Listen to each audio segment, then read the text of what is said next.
Welcome to the second ever edition of Marion Messenger Live. This time we are privileged to have Camden Smith. Camden, do you know who the first edition was? Who was that? David Carroll had just written a book and released it. So you Really? the pleasure of following Mr. Carroll in his 30 years of media experience. So That's awesome, man. I appreciate you guys having me on here. all right, man. Well, let's just get right into it.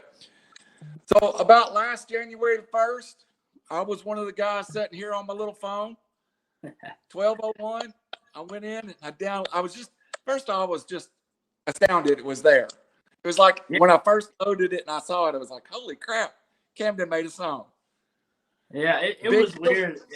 It was so weird. It was almost like, I've said this thousands of times, man. It was almost like a feeling of I know I haven't been blessed to have kids yet. Obviously, I'm 16, but it was almost like the feeling that I would imagine of having a kid. You know what I'm saying? You work so hard to make it right and all of that, and then it comes out to be this beautiful thing. And oh man, when that 12 o'clock mark hit, I was overwhelmed with so many kinds of different emotions. You know what I'm saying? Yeah, you made a Facebook post that just man, I'll just admit it, you had me in tears. It was that emotional for you.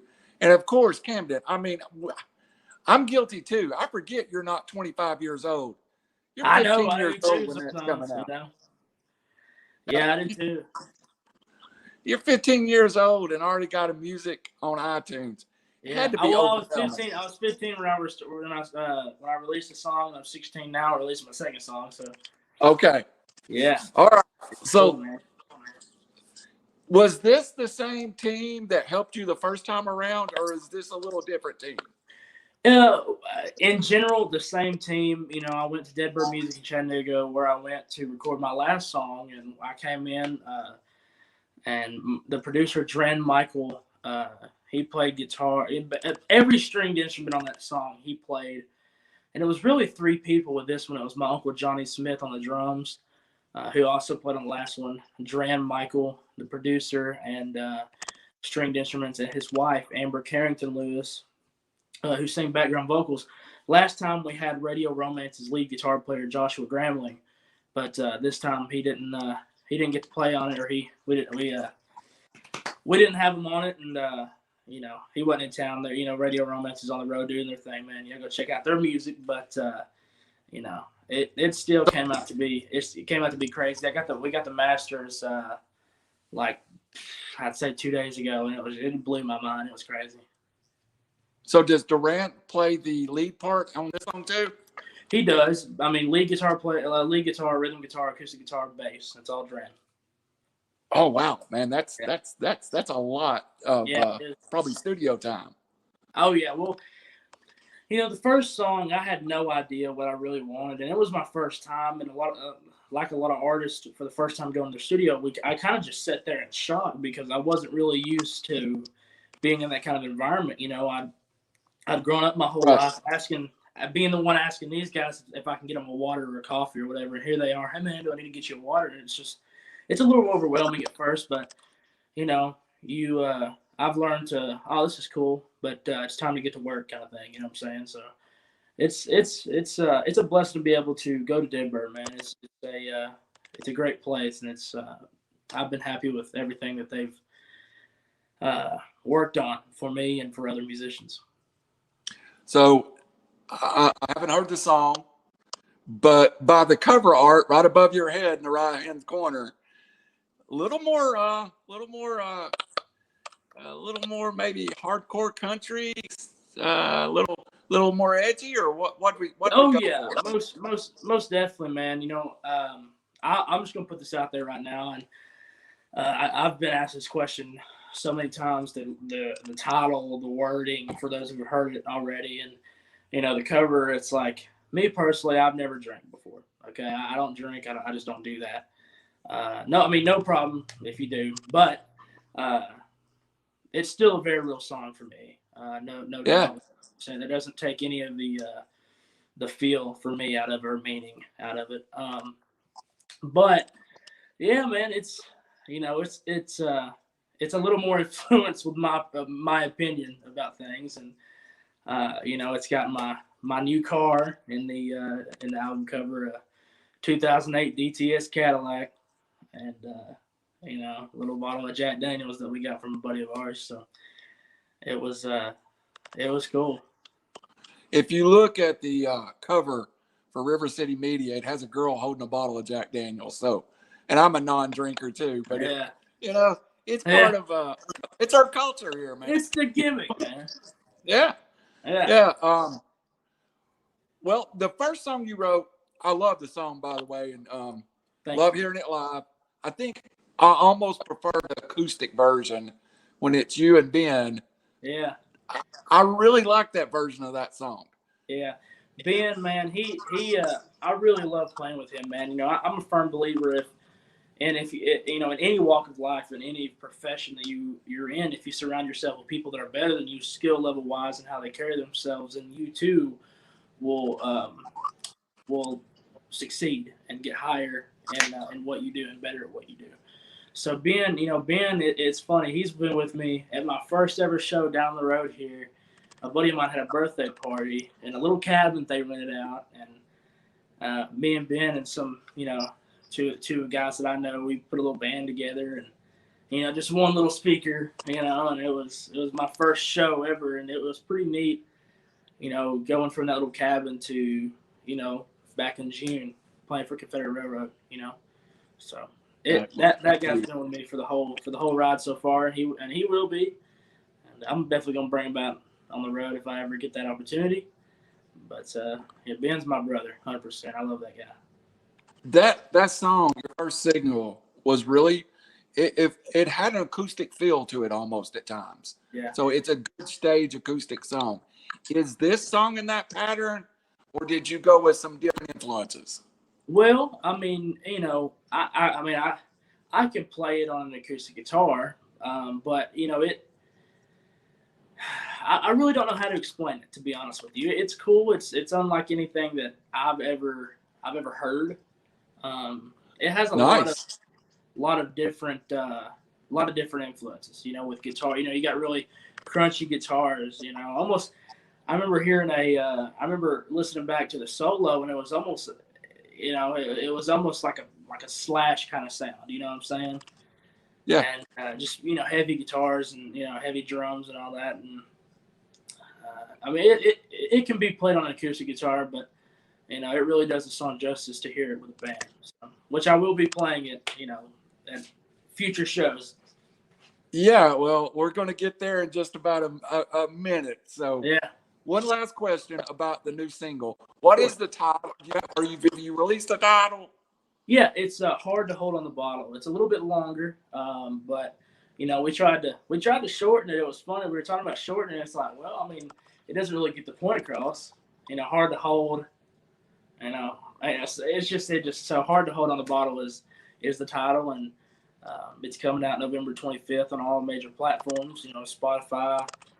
People ask me, where can I find this thing? Well, you go wherever you listen to music, Alexa, Amazon, whatever, and say, hey, play Camden Smith, and it'll be there.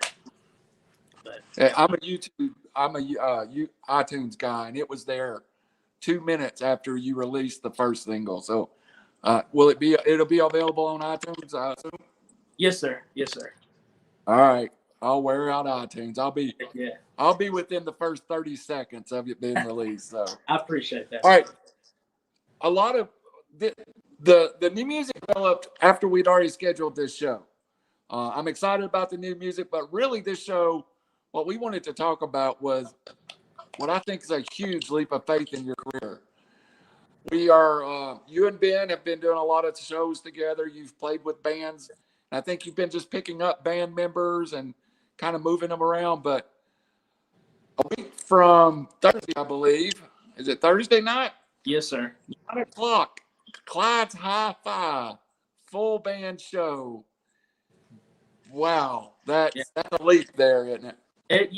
I've wanted that show for a good minute. I've played there before. Opening up for, setting in with Amber Carrington, who was actually the background vocalist on my music, and her band and Johnny playing the drums. That was when I was when I was mainly a drummer in the music scene. Then when I just first started singing, my cousin Hunter Smith, who's Johnny's son, he was in a band at the time, and I got to sing Tennessee Whiskey with him and all that. And I here recently I'm like, acoustic shows are cool. You can see me play an acoustic show a lot, and I just wanted to take a next step and just create more opportunities for myself with a band. What I'm saying, just to get more experience and to kind of fine tune my performance with a band. And so I messaged. I got talking to Mike Dewar, who books for Clyde's, and Mike Dewar is a very, very, very respected individual in the music scene, and I really respect him. Appreciate everything he's done for us, and he was the guy that booked all the talent at Songbirds, and I got to sit and talk with him really for the first time. And I've grown up around Mike, and I got to sit and talk to him for the first time, last week when I went up to Songbirds South for the first time, and just his knowledge, from that brief little conversation I had with him, the amount of knowledge that man has is crazy, and it's extremely valuable.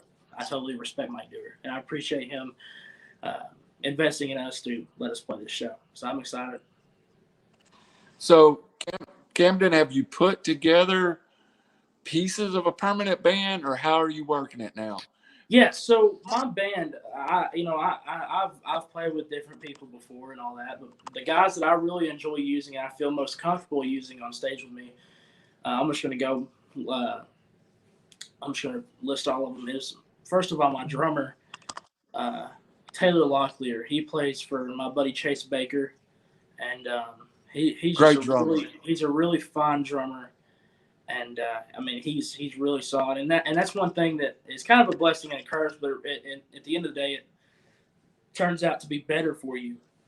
Is being a drummer, you pay attention to little things, And he, there's not one bad thing I can say about Taylor Locklear's drumming. Great guy. I love him to death. He's a brother, and obviously I got Ben Birchfield on the rhythm guitar. He's a stud, 100%. Me and him's kind of grown up. Me and him's kind of grown up together, and then I got Jared Harris on bass guitar, and Jared is genuinely random, one of the most sweetest individuals that you'll meet in this music business. He class act guy, and I'm really blessed to have him on my team. And then my buddy Chris Taylor. And we've really grown up in the music business together. We started jamming together when I was like 12 and he was like 17. And we started a band called Triple Threat. So we've played many shows together, and I'm just really blessed to have those guys. They're really great dudes and great musicians. So I'm really looking forward to it. I did not know Chris was going to be here until just right now. Yeah, I'm a Chris fan too. Chris Taylor. Yeah. He does his own acoustic shows around town, does a fine job, and God, what a great picker.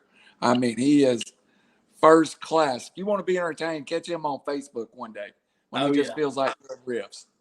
Mm-hmm. So how much time have you been able to put into this as a team? I know you and Chris have played a lot together. You and Jared play a lot together. You and Ben's played a lot together. But has Ben played with Chris and Jarrett? And I shoot as soon as I got the okay. The show's on basically. I texted my guys, hey, are y'all free? They agreed, and I shot them a set list. And typically how it goes is we've rehearsed a few times. And typically how it goes is the guitar players will discuss with one another. Like changes and solos and whatnot. So by the end of it, man, it's pretty polished. So I'm excited about that band. I didn't realize. Yeah. Wow, what a band, man! So standing in front of those guys, man, that's got to be a little intimidating. It is, man. But just like I said earlier, man, each and every single one of them on that stage is a class act guy and a true professional, in my opinion. And like I said, once again, if you surround yourself with people that are of the next level, talent wise, attitude wise, just how they carry themselves, you too, I feel like will exceed as well. So, it's a little intimidating. There's definitely a standard there, but that's how I like it. I like that. I like that pressure. I love pressure. So, who are you bringing in? Some sound people for this first show, or you going to do No, it from the stage? they have a sound guy, and I've yet to meet him, and I'm gonna, I can't wait to meet him and have a conversation with him and all that, because that's one thing that I really look to do when I play anywhere, is make friends with the sound guy. You know what I'm saying? Because I mean, they got the power. You know what I'm saying? But I'm really excited. I'm really excited to meet everybody and just have a good time, man. How about set list? Have you put everything together? How long are you going? And yeah. So, and how many times did you change it? Yeah. Well, yeah. I've changed it just a little bit. I just be thinking, oh man, I forgot about that song. That song's a good song. Let's put it on there. And a lot goes into thinking about a set list. Much like a wrestling match. You don't want to do high spots the whole time, because you'll get tired. The most conditioned wrestler will get tired if you just do a match full of high spots. So what we do is, just like a wrestling match, man. You start out high, introduce, basically show them who you are. You take a little break and kind of bring them down a little bit, then you come up, and it's just like a roller coaster. You know what I'm saying? And that's what we've done, man. This whole set list will, make you want to drink, make you want to party, make you want to get with somebody, make you want to break up with somebody. I mean, it's a roller coaster of a show for sure, but there's going to be a lot of energy. Don't get me wrong.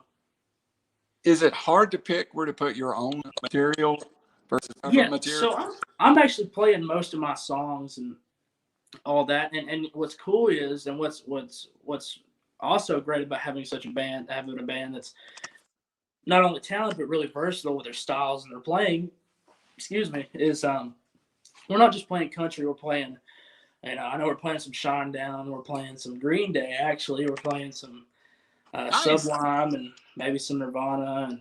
And I know there's one George Harrison song that I really love to do, and I want Chris and Ben to show off on that one. Is that While My Guitar Gently Weeps?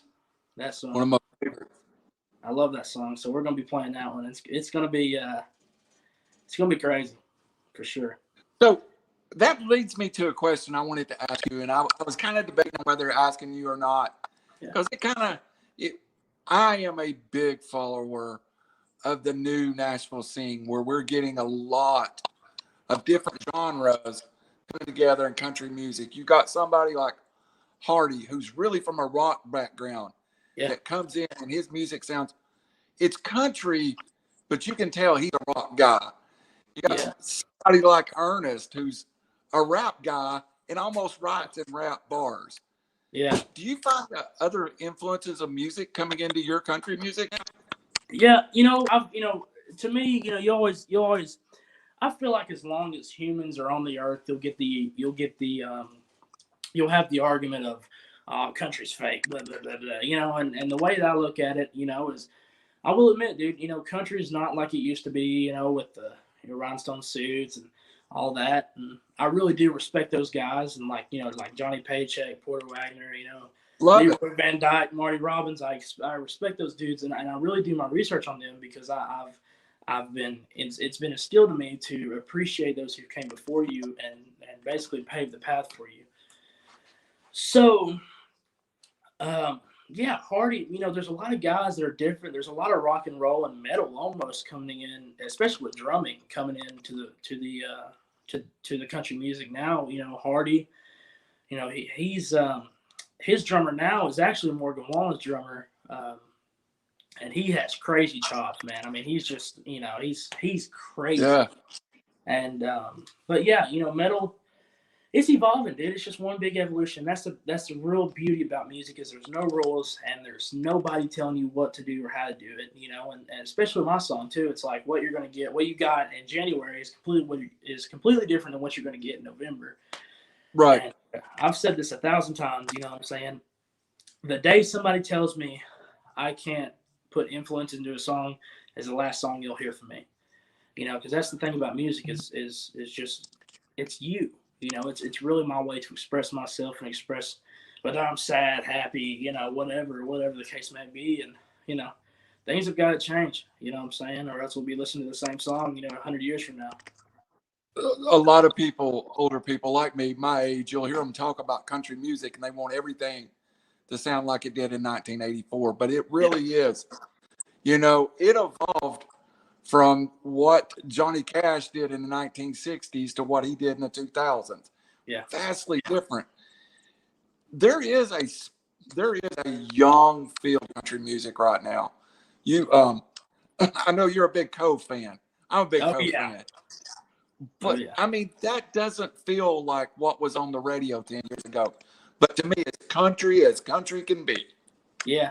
You know, that's what's really cool about Cohen. Actually, that's one of the prime examples of putting different genres into what you do is because, you know, they have the harmonies, you know what I'm saying? They have the harmonies of like 90s country, you know what I'm saying? And that kind of style, you know, how it like merges together and Yeah. all that, if that makes sense. But the music of like Nirvana, you know, that's what's Yeah. great. And that's what I love about it, you know, and if you're you know if you're not you know ready to hear some pretty blunt lyrics, I wouldn't recommend listening to Coetzel. But if you do, man, it's just that's the beauty of it is blunt is just he's just blunt. You know what I'm saying? And that's just what great. That's just what's great about Coe is that he's really unapologetic. I need to see Co. You've got me fired up to see Co. I got to see Jelly Roll about 2 weeks ago, and you talk about a guy that rapped 50% of his show, and 50 of it is acoustic country music. So I need to see Co too. You know, Coe. You know, I got to see him. I've seen him 3 times really, but I've known him. I've known of his music for maybe the one time I saw him. You know, I saw him at Songbirds opening up for Muscadine Bloodline. I had no idea who they were. We're in the very back, and I see long hair going up and down, and I'm like, what in the world is going on here?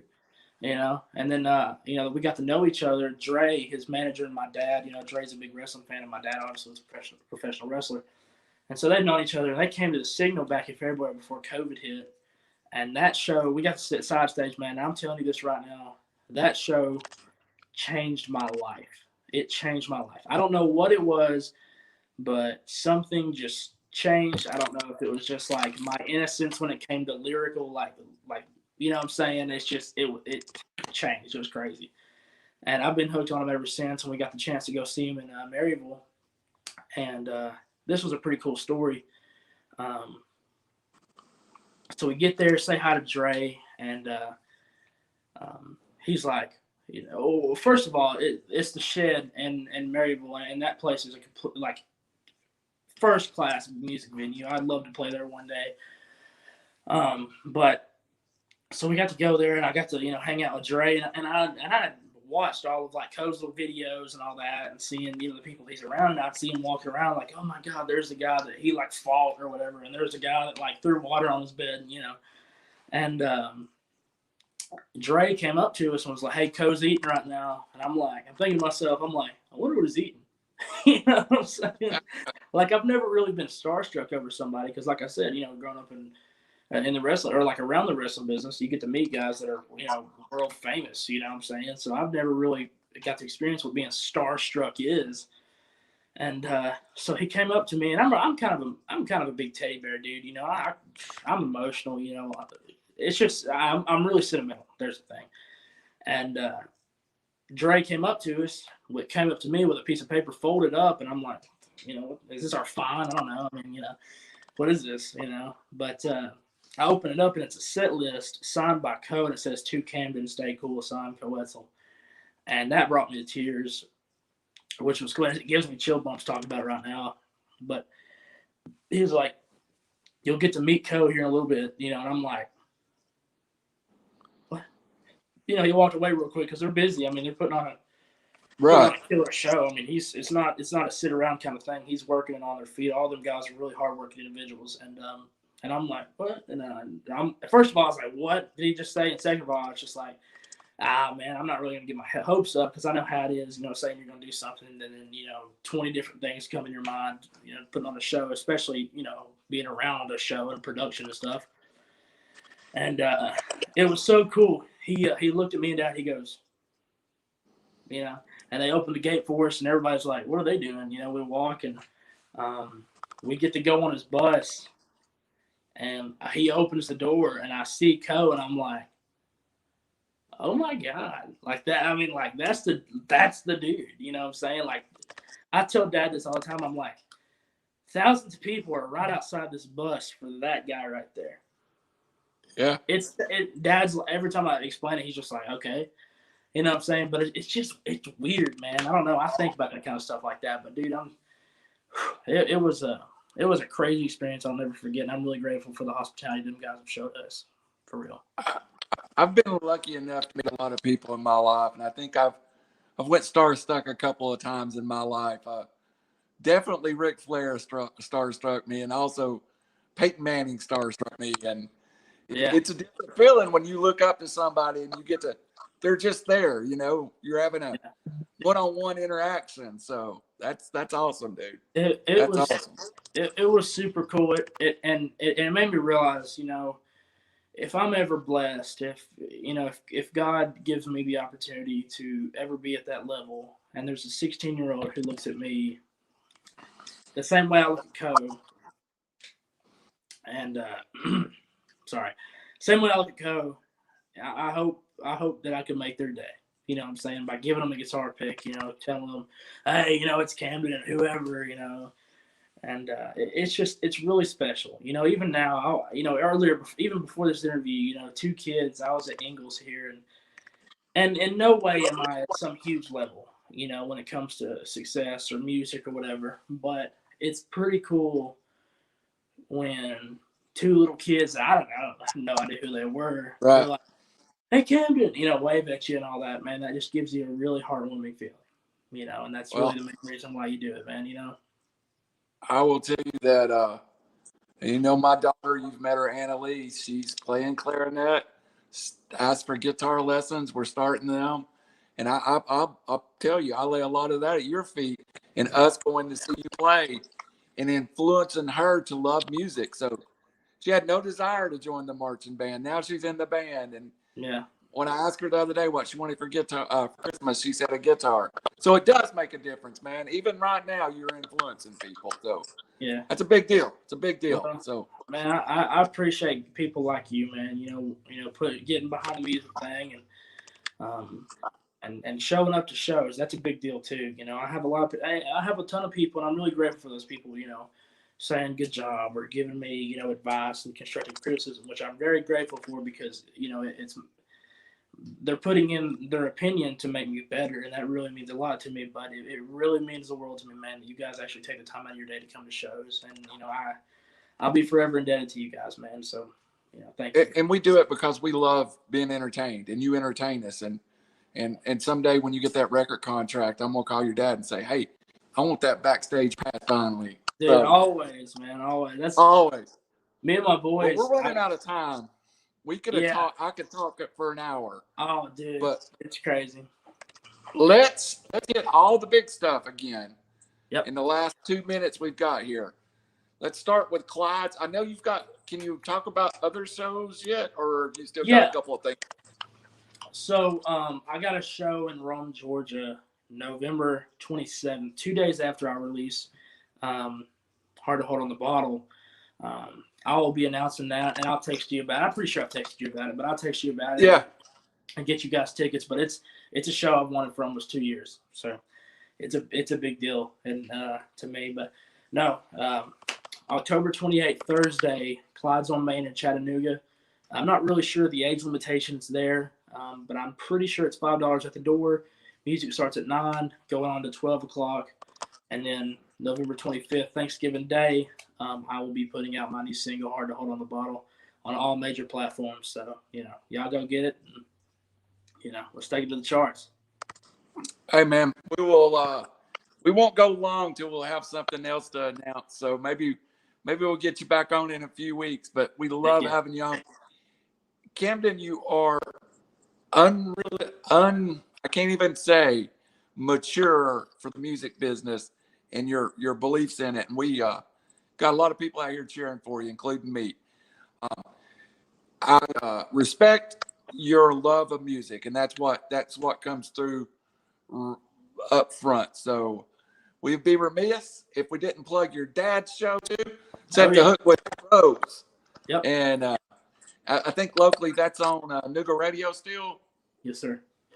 All right. Well, your dad has you on pretty regular too, so he'll give you can get some Camden Smith updates there too. Yeah. So, anything else you got for the folks? I love y'all.